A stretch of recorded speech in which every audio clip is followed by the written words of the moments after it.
Hi guys! Welcome back to my channel. Video call ko po si Maya. Ayan siya. Ayan siya guys. Nakalimutan ko na mag-vlog guys. Dito po tayo sa Lingayen, Pangasinan. May event tayo bukas for 2 days. And Monday, Tuesday yun. Pero Tuesday uwi na rin po ako. Ayan Maya, nagbo-vlog na ako. Ito nga pala yung room ko. Ayan. Ayan. Room. Tingnan mo yung ano ko, OOTD ko. Wait lang. Yung palda na ano? Ay, nakapalda ka. Yung palda na mahaba. Hindi ko kita yung palda. Ha? Ah. Ganda.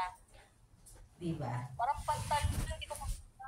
Parang pantalon lang. Ay, hindi mo masyado makita.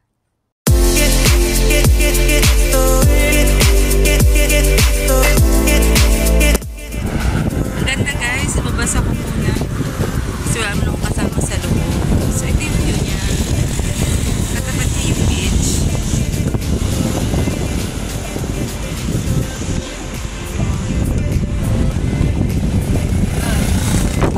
Kita natin.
To the city streets, we began to feel the fire.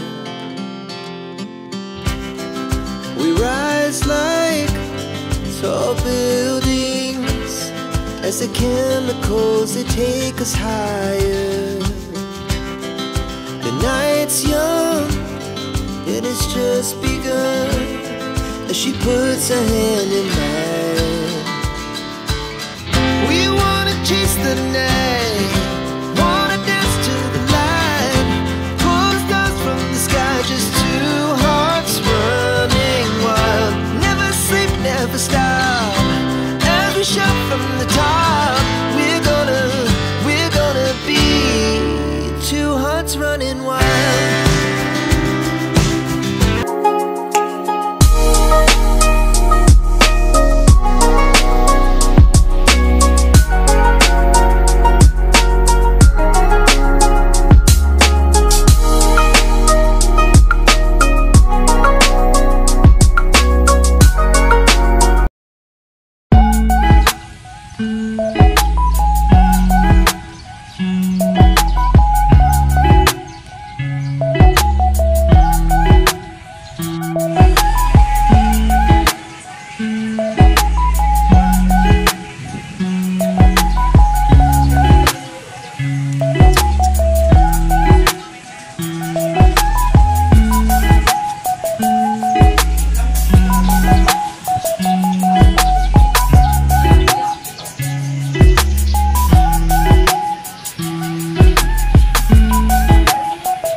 So, ayun pala guys, nasa historical, ano pala ang Lingayen. Ito pala yung tinatawag na Lingayen Grove Gateway to Freedom. So, nandyan yung mga history niya, nandito nakalagay.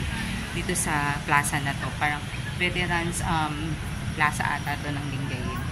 Ayun. So, mayroon din building pa dun sa tapat, parang White House. Check natin kung ano yung nandun.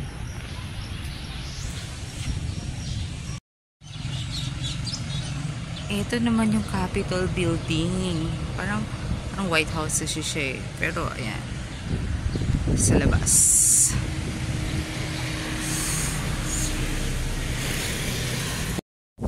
Struggle lang mag-picture, guys. Pero, ayan siya. Gusto sana mag-selfie eh. Struggle kasi sobrang lakas ng hangin. Pero, yun lang. Gusto ko lang mag-thank you kasi lalo na kay God. Kasi hindi po bagyo for 2 days. Ang expectation kasi is may bagyo ngayon. Pero yun nga, hindi naman siya tumama ng ng Pangasinan. Doon sa ibang lugar yata like Ilocos, nandun yata yung pinaka ng bagyo. So dito lang kagabi, kaya wala akong vlog kagabi or kahapon.